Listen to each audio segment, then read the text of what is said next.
রবীন্দ্রনাথ বলেছিলেন, মূল্যবোধের শিক্ষাই প্রকৃত শিক্ষা, আর বাকি সমস্ত শিক্ষাই তার অনুসারী।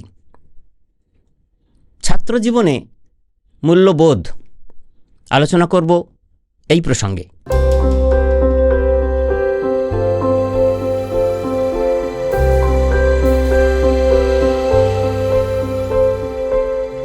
ছাত্রছাত্রীদের জীবনে মূল্যবোধের অবদান অপরিসীম, একথা আমরা সবাই জানি।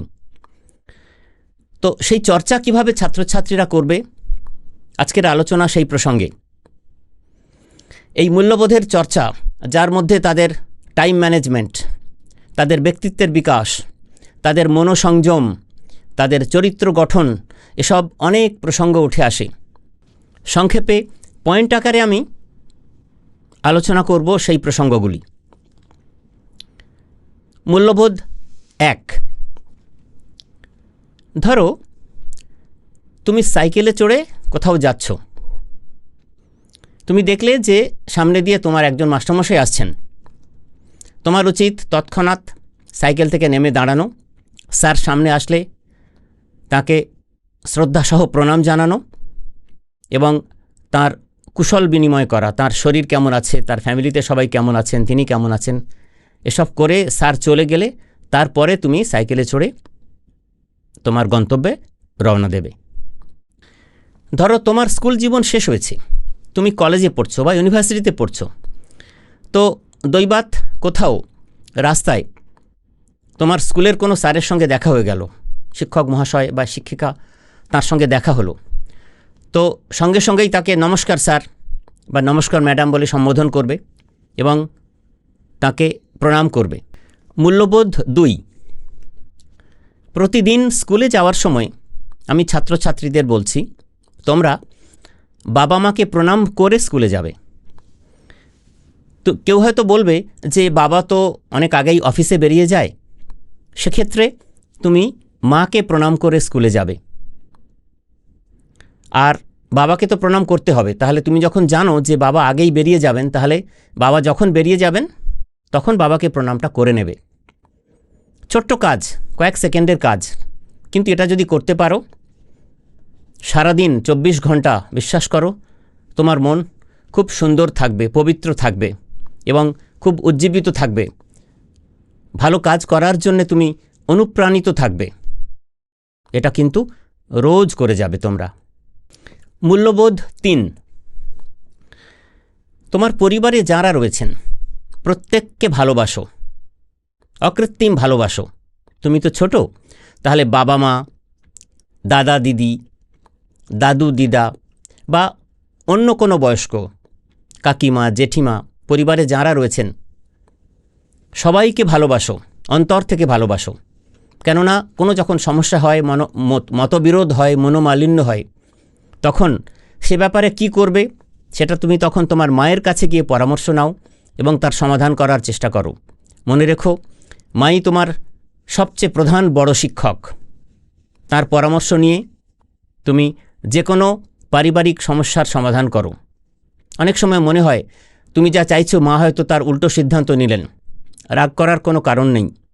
তোমাকে মনে করতে হবে মা তোমার ভালোর জন্যই সেই সিদ্ধান্তটি নিয়েছেন। সবাইকে সেজন্যে, পরিবারের প্রত্যেকের জন্যে শ্রদ্ধা, ভালোবাসা সব সময়ের জন্যে অটুট রাখবে তোমরা। মূল্যবোধ 4। অনেক সময় স্কুলে তোমরা দেখো না যে কোনো বন্ধুবান্ধব খুব অশ্লীল কথাবার্তা মাঝে মধ্যে বলে।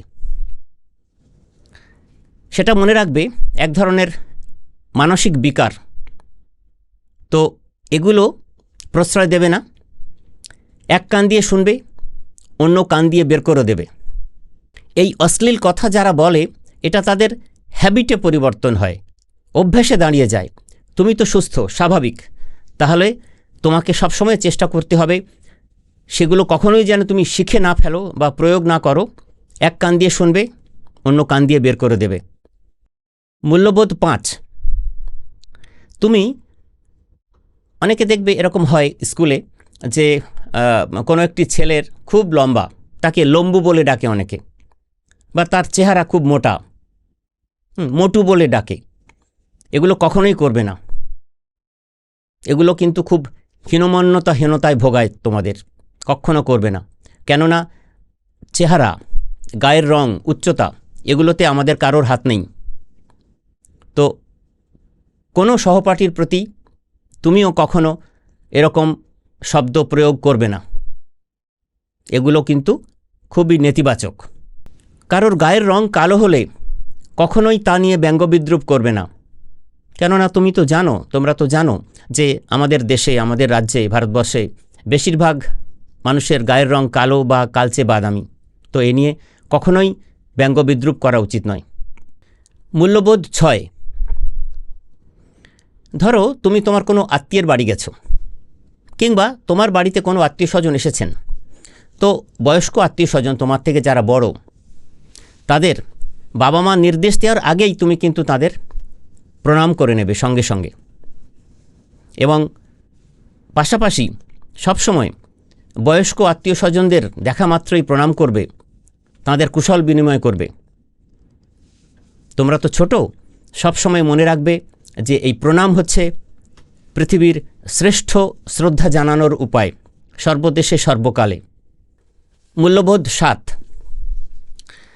কখনো কখনো দেখবে স্কুলে এটা ঘটে বা বন্ধুদের মধ্যে আলাপ আলোচনায় উঠে আসে যে কোনো হয়তো শিক্ষক মহাশয়কে নিয়ে তোমরা কথা বলছো। তো তোমরা দেখবে অনেকে বলো, ওই মাস্টারটা ভালো পড়ায় না, ওই দিদিমণিটা ভালো অঙ্ক করাতে পারে না। এই মাস্টারটা, টা, টি, খানা, খানি এগুলো কখনোই বলবে না। এগুলো খুবই অসম্মানের। মাস্টারমশায়ের নাম এবং সঙ্গে সম্বোধন স্যার বা ম্যাডাম বলেই কিন্তু কথা বলতে হবে। কেননা শ্রদ্ধার ভাষা কখনো এরকম হতে পারে না। এটা কখনোই করা উচিত নয়। পাড়াতেই হয়তো ওই দাদাটা এই বলেছে, এই দাদাটা, এরকম না, দাদার তো একটি নাম আছে বা দিদির তার নাম আছে। তাহলে শ্রদ্ধা সহ সবসময় কথা বলবে। তুমি যদি অন্যকে সম্মান করো, তুমি যদি অন্যকে শ্রদ্ধা করো, বিনিময়ে তুমিও শ্রদ্ধা পাবে ফিরে, তুমিও পাবে সম্মান ফিরে। মূল্যবোধ 8। 13-14 বছর বয়সে ছেলে মেয়েদের মধ্যে যখন যৌবন আসে তখন পরস্পরের প্রতি আকর্ষণ বাড়ে। তোমাদের এটা হয়। তো সেই সময় পরস্পরের প্রতি টান বাড়ে, কাছাকাছি চলে আসে। তো সেটাকে প্রেম মনে করো না, সেটা আকর্ষণ। এবং সেই টানে দেখবে অনেকে যৌন সম্পর্কে লিপ্ত হয়ে অনেক ছেলেমেয়ের জীবন ভবিষ্যৎ অন্ধকারের দিকে চলে যায়। সংযমী হয়ে, সংযম পালন করে, মনোসংযম পালন করে বন্ধুত্বের সম্পর্ক রাখো। জীবনে প্রথমে প্রতিষ্ঠিত হও, তারপরে নিজেদের মতো করে সিদ্ধান্ত নিও। মূল্যবোধ 9। অনেক ভাগ্য করে তুমি ভাই বা বোন, দাদা বা দিদি পেয়েছো। কত ফ্যামিলিতে সন্তান এক সন্তানের ফ্যামিলি, নিউক্লিয়ার ফ্যামিলি। তুমি অনেক ভাগ্য করে ভাই পেয়েছো বা দিদি পেয়েছো, বোন পেয়েছো বা দাদা পেয়েছো। তো সারা জীবন ভাই বোনের সঙ্গে, দাদা দিদিদের সঙ্গে নিজের তো সুসম্পর্ক বজায় রাখবে। যতই মনোমালিন্য হোক না কেন, বাবা মা তোমাদের চিরজীবন থাকবে না, কিন্তু কোটি টাকা দিয়েও তুমি ভাই পাবে না, দাদা পাবে না, দিদি পাবে না, বোন পাবে না। ফলে তাদের সঙ্গে কখনো সম্পর্ক বিচ্ছেদ করবে না। তাহলে দেখবে সারা জীবন কখনো একাকিত্বে ভুগতে হবে না। মূল্যবোধ নাম্বার 10।